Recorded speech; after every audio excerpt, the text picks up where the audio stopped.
السلام عليكم ورحمة الله وبركاته.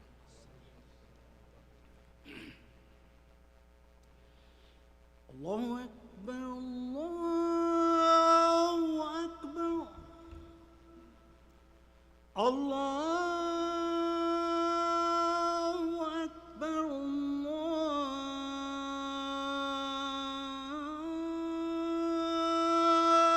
الله أكبر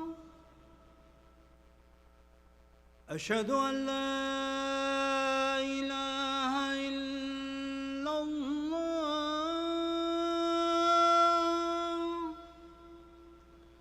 أشهد أن لا إله إلا الله أشهد أن محمدًا رسول الله أشهد أن محمدًا رسول الله حي على الصلاة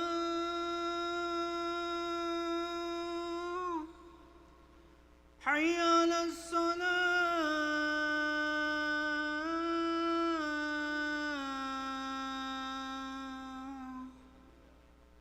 حي على الفلاح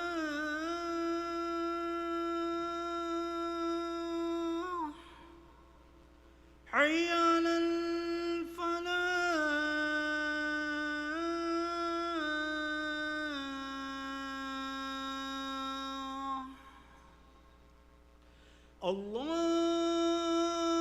الله أكبر الله أكبر لا إله إلا الله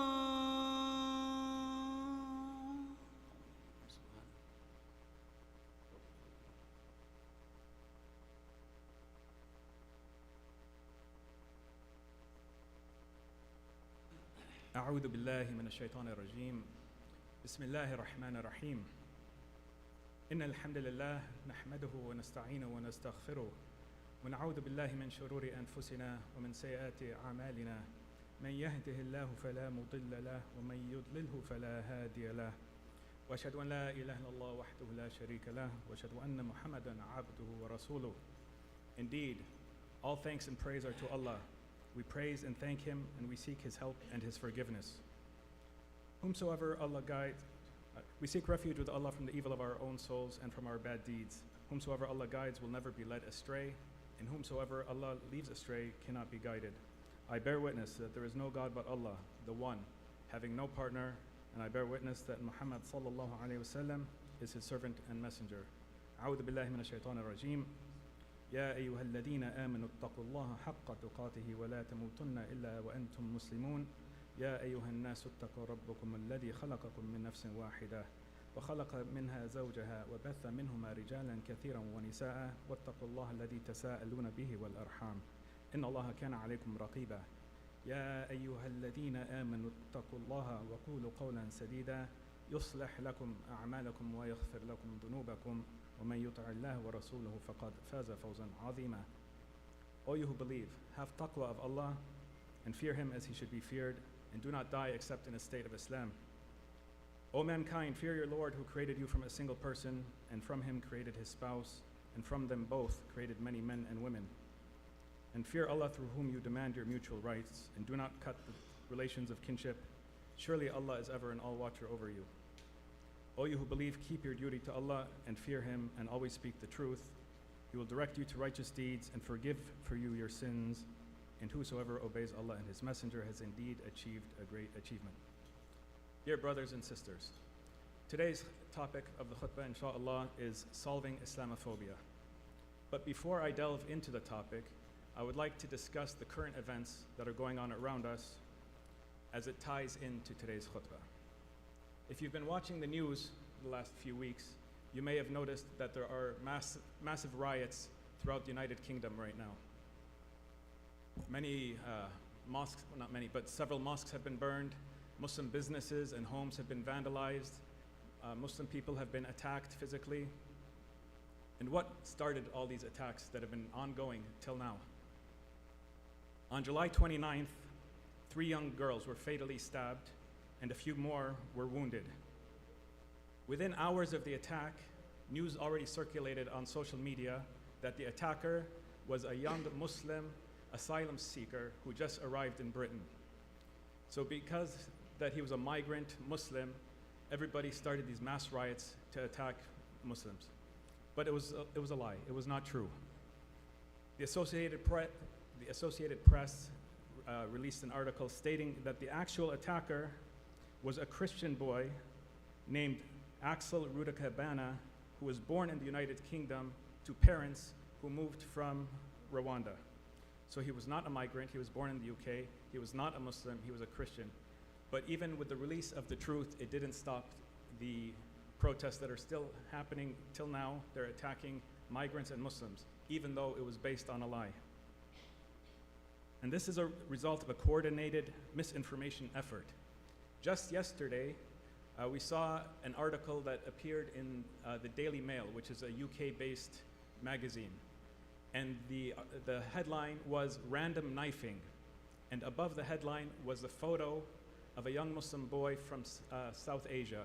His name is Abdullah. So there's no context of why they put his picture. This Muslim boy actually stopped the attacker. This man was attacking people and he had blood on his shirt. This young Muslim man saw him and took the knife away from him. He was the hero. But they released the headline with another knifing attack with a picture of a Muslim. And this was deliberate, because most people who don't click on the article are going to think that the Muslim was the attacker. And this, of course, is done on purpose. In 2022, just 2 years ago, Time magazine ran an article titled, "US Charities Funneled More Than $105 Million to Anti-Muslim Groups." In the article, it shows a 2019 report by CARE, the Council on American Islamic Relations, which shows that anti-Muslim special interest groups raised more than $1.5 billion between 2014 and 2016. Yasmin Tayeb, a human rights attorney, stated in the article, "There absolutely is this sophisticated, orchestrated network of activists, politicians, and media personalities that are working in coordination as this echo chamber to push out anti-Muslim rhetoric and policy." On July 17th of this year, the Middle East Monitor reported that the Israeli ministry is funding a multi-million-dollar disinformation campaign deliberately spreading Islamophobia. As a community, we need to realize, with this much money, the billions of dollars being poured in to spread Islamophobia, their end game is not just to have a few mosques on fire or to vandalize some Muslim businesses. Their aim is much bigger. We have to realize what their aim is, and that is to steal more land and resources from Muslims. If we look at the 2 wars in Iraq and Afghanistan in the early 2000s, they were fueled by an attack that allegedly occurred by Saudi Arabia. But the United States and its allies then went to attack Iraq and Afghanistan. That had nothing to do with 9/11. Why? Why did the US attack these 2 countries? Because in the year 2002, a man by the name of Benjamin Netanyahu came to address Congress and to urge and push the United States to attack Iraq so that they can create the Iraq-Haifa pipeline. And you could look this up. The Iraq-Haifa pipeline gave Israel direct and immediate access to the oil that was in Iraq. CNN reported that $150 billion of oil has been stolen from Iraq since the US-led invasion. And that does not include all the gold that was stolen from Iraq as well. And some reports say the amount of gold that was stolen from Iraq reached in the trillions of dollars. And now that reports have emerged that Gaza has natural gas and oil valued at $500 billion off the coast, it is no wonder why there is this such push for spreading Islamophobia and painting the Gazans as terrorists to justify stealing their land. In general, people don't want to murder babies and women and children, but if you sell them a lie and tell them that they are a threat to our safety, they would agree to the G word. Those propagating Islamophobia know that their claims are untrue. So when you see Congress members addressing Congress and saying that the student protesters are pro-Hamas, or the student protesters are being funded by Iran, they know that it's a lie. They know it's not true, but they are part of this Islamophobia campaign. Which brings us into today's topic. If we know that Islamophobia is a problem, what is the solution? By profession, I'm a solutions engineer, and we believe that every problem has a solution. So if Islamophobia is a major problem, there must be a solution for it. And before I answer the question of what is the solution, I would like to share an anecdote. In June of this year, the state of Louisiana passed a law stating that it is a requirement for all public schools to display the Ten Commandments in their classrooms. And of course, the liberals had an uproar about this because this is a violation of the church, separation of church and state. So I was watching on the news, a journalist was going to different people to ask him what was their opinion of Louisiana passing this law mandating that public schools have to display the Ten Commandments.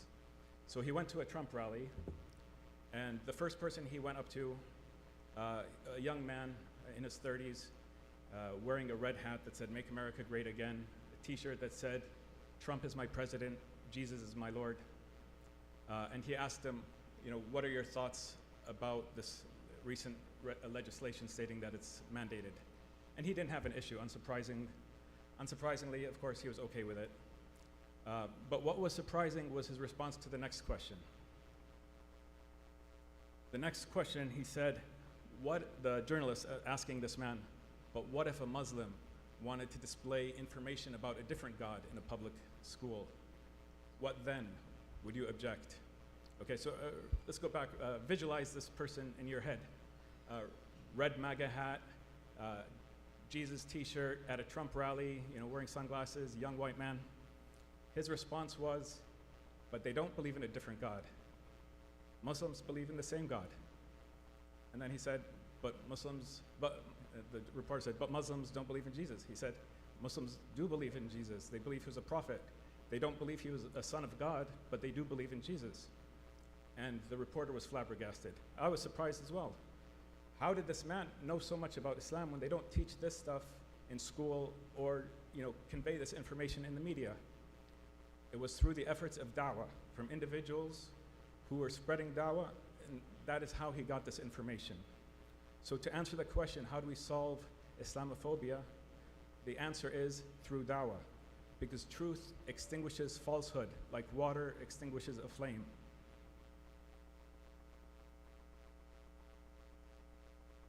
Even if you say, but now schools are starting to teach more about Islam.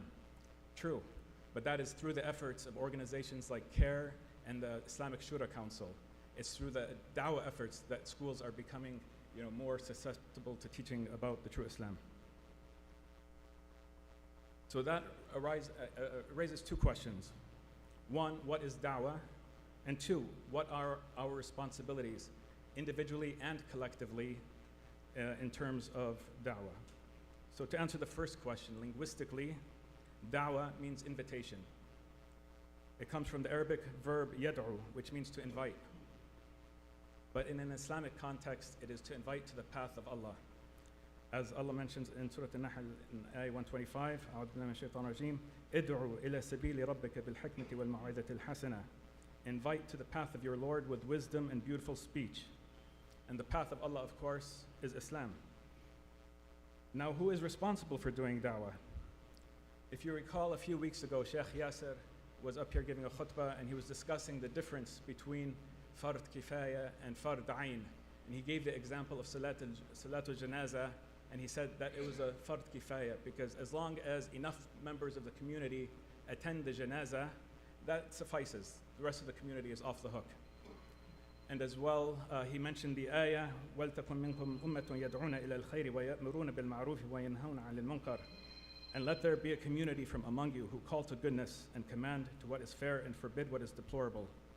This ayah is also fard kifaya because Allah is calling upon a certain group of people from among the ummah to take on this responsibility. But what about da'wah?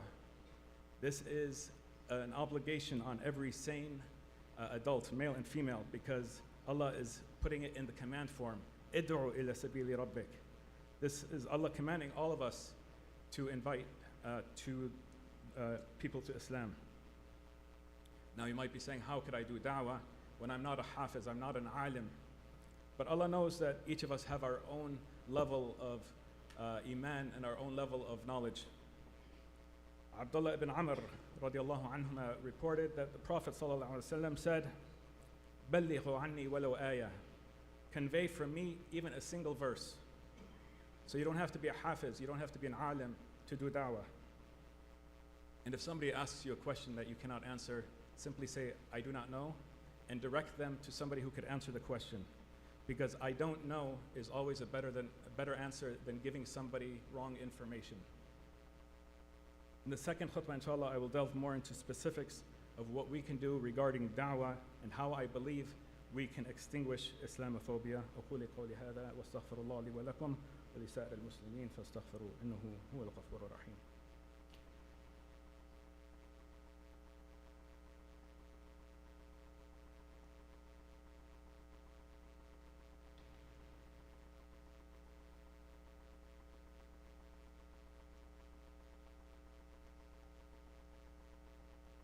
Bismillah wa salatu wa salam ala Rasulillah. So as I mentioned in the first khutbah, da'wah eradicates Islamophobia. But how can we perform da'wah? What methodology can we use? If we use the example of Prophet Muhammad sallallahu alaihi wasallam, he would convey the message of Islam using every method of communication available at the time.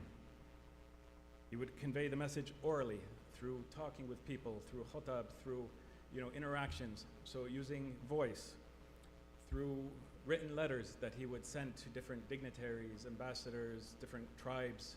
He even sent the famous letter to Heraclius, the emperor of the Byzantine Empire. And the most important method that he used was through his character and his actions. So da'wah doesn't have to be debating with non-Muslims or sitting at a da'wah table. And I do not want to discount those methods because they are effective. But even by being a good representative of Islam, you will have a profound impact on other people.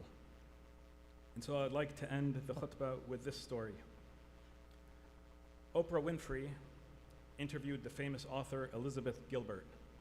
You may not know her name, but you've probably heard of her book. She wrote a book called Eat, Pray, Love. And this was adapted into a movie starring Julia Roberts. So this was a famous author. She even wrote for the New York Times, and she became a famous author. So Oprah Winfrey was interviewing this woman, and she went through a difficult period of her life after her divorce. She had depression, but then she turned her life around. So Oprah is interviewing this woman, and you guys could watch this video on YouTube. Just search Oprah Elizabeth Gilbert interview. And Oprah said, "So describe a moment when you experienced true and pure grace and you knew it." So in a Christian context, when they say grace, they're talking about rahmah, the mercy of God, because grace has several different meanings, like graceful. But when the Christian says grace, they're talking about Allah's mercy. So she told the story, Elizabeth Gilbert, when she was 31 years old and staying in Indonesia, and I'm going to read her response near verbatim because it ties into the khutbah. So Oprah Winfrey asked her, "Tell us a moment in your life where you experienced God's mercy." And she said, "I was in a terrible depression. I took myself to a tiny little island in Indonesia and decided I needed to spend 10 days in silence to try to have a truth and reconciliation hearing with myself because I was so full of shame and pain. And I didn't know anybody there, of course, and she got terribly, terribly sick with food poisoning." And then she continues, "And my plan was to walk around the island every day. It was a small island, and there was this one woman, this Muslim woman. I mean, when I say this island was poor, I mean that these people fished that day. What they fished that day is what they ate for dinner that night. This one woman, when she saw me walking, would put her hand on her chest and smile at me, and I would do the same to her. One day, I fell very ill, and I got really sick, and I was stuck in my cabin dehydrated, terrified, and far away from anyone who knew me. And when the woman didn't see me on my daily walk, she came and knocked on my door and saw the condition that I was in and went like this, And then she came back 1 hour later with fresh food and water for me. And I just started crying in her arms, and she held me in her arms like I was her child and just rocked me and took care of me. And she is my face of Islam. Whatever conversations in the world is happening about Islam, she is my face of Islam. That woman went across an island, knocked on every door in this little row of cabins till she found the person who she knew was suffering and came and took care of me. That was the most grace I have received in my entire life. This is truly God working through somebody's kindness. In case you missed it, it might have been subtle, but what she said was, it doesn't matter what lies people tell about Islam, that one woman is my face of Islam. I perceive Islam by her actions, not what they say in the media.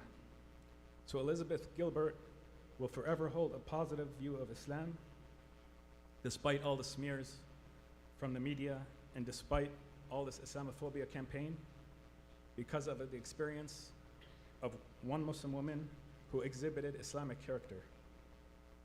Imagine what kind of impact we can have as a community, or even as a Muslim ummah of 2 billion people, if we all reflected true Islamic character. May we all be shining examples of Muslims for others to see. May we each be the reason that a non-Muslim has a positive view of Islam. Oh Allah, we ask that we Muslims in America put an end to Islamophobia through our good examples.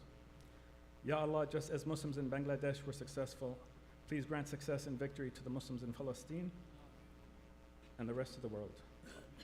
Allahumma aghfir al-Muslimin wal-Muslimat wal-Mu'minin wal-Mu'minat al-Ahya'i minhum wal-Amwat innaka sami'un qareebun mujibu da'wat. إن الله وملائكته يصلون على النبي يا أيها الذين آمنوا صلوا عليه وسلموا تسليما. اللهم صل على محمد وعلى آل محمد كما صليت على إبراهيم وعلى آل إبراهيم إنك حميد مجيد. اللهم بارك على محمد وعلى آل محمد كما باركت على إبراهيم وعلى آل إبراهيم إنك حميد مجيد. عباد الله، إن الله يأمر بالعدل والإحسان وإيتاء ذي القربى وينهى عن الفحشاء والمنكر والبغي يعظكم لعلكم تذكرون. وأقم الصلاة. الله أكبر الله أكبر الله أكبر الله أكبر. أشهد أن لا إله إلا الله أشهد أن لا إله إلا الله أشهد أن محمد رسول الله أشهد أن محمد رسول الله. حي على الصلاة حي على الصلاة حي على الفلاح حي على الفلاح. قد قامت الصلاة قد قامت الصلاة. الله أكبر الله أكبر. لا إله إلا الله. حقا دائما لا إله إلا الله. استووا واستغفروا. Straighten your lines, stand shoulder to shoulder. الله أكبر. بسم الله الرحمن الرحيم. الحمد لله رب العالمين الرحمن الرحيم مالك يوم الدين إياك نعبد وإياك نستعين اهدنا الصراط المستقيم صراط الذين أنعمت عليهم غير المغضوب عليهم ولا الضالين.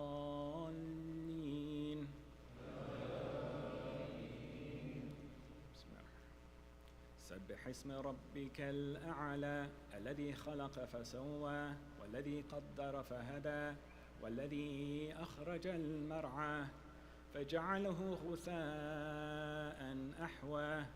سنقرئك فلا تنسى إلا ما شاء الله إنه يعلم الجهر وما يخفى ونيسرك لليسرى فذكر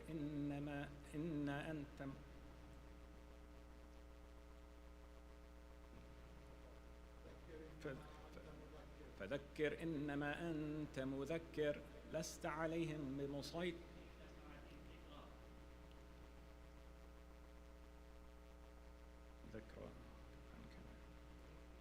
فذكر إنما أنت مذكر.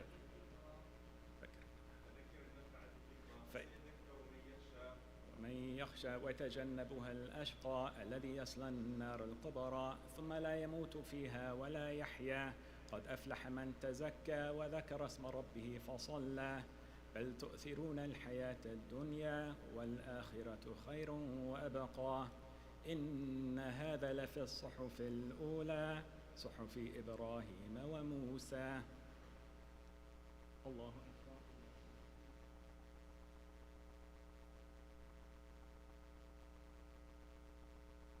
سمع الله لمن حمده.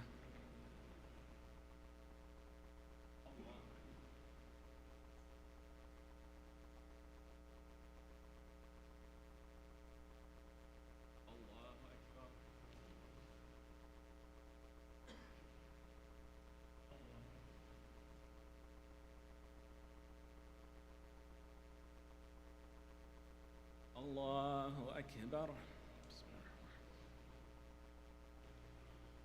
بسم الله الرحمن الرحيم.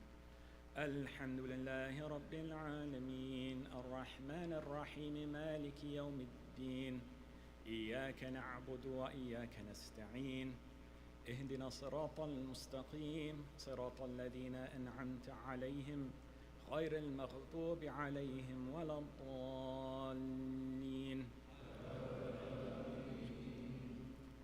أفلا ينظرون إلى الإبل كيف خلقت ولا السماء كيف رفعت ولا الجبال كيف نصبت وإلى الأرض كيف سطحت فذكر إنما أنت مذكر لست عليهم بمسيطر إلا من تولى وكفر فيعذبه الله العذاب الأكبر. إن إلينا إيابهم ثم إن علينا حسابهم. الله أكبر.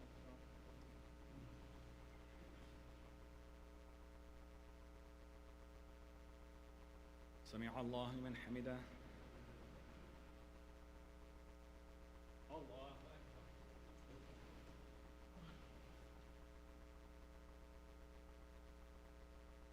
الله أكبر. الله أكبر. الله أكبر.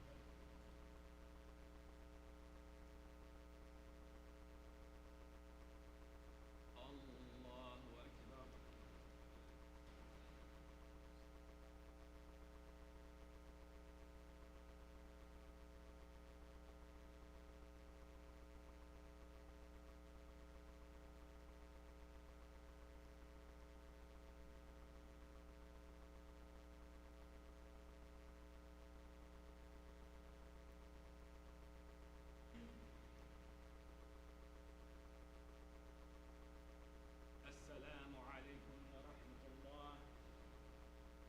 السلام عليكم ورحمة الله.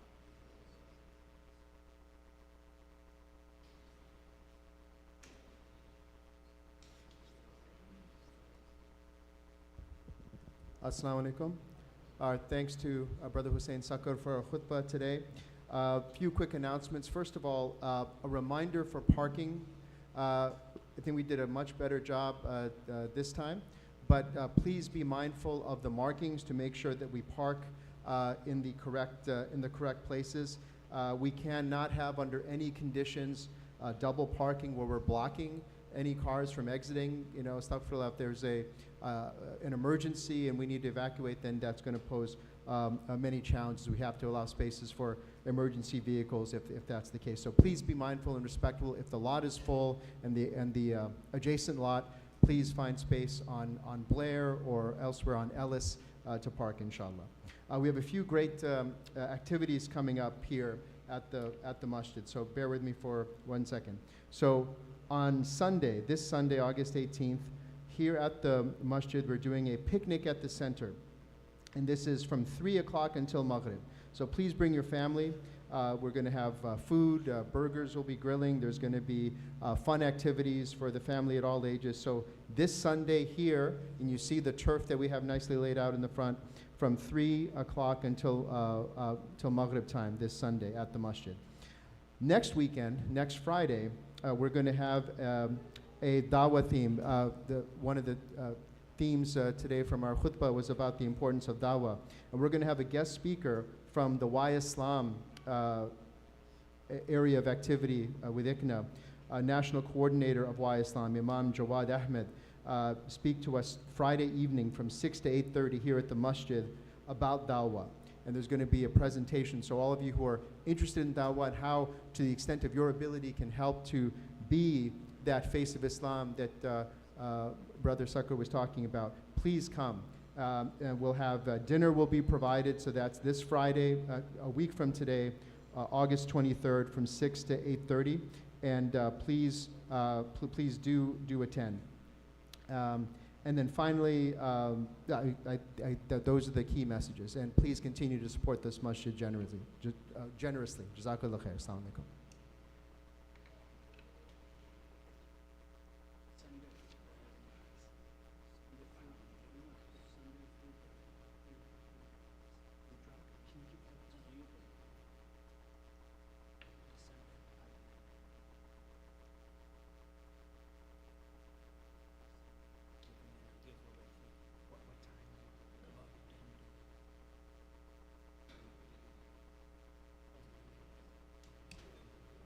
One other quick announcement, and I apologize, I didn't mention this. This Sunday from 10 a.m. to noon is going to be a food drive to give food to a local community, to those in need. So if you're interested, please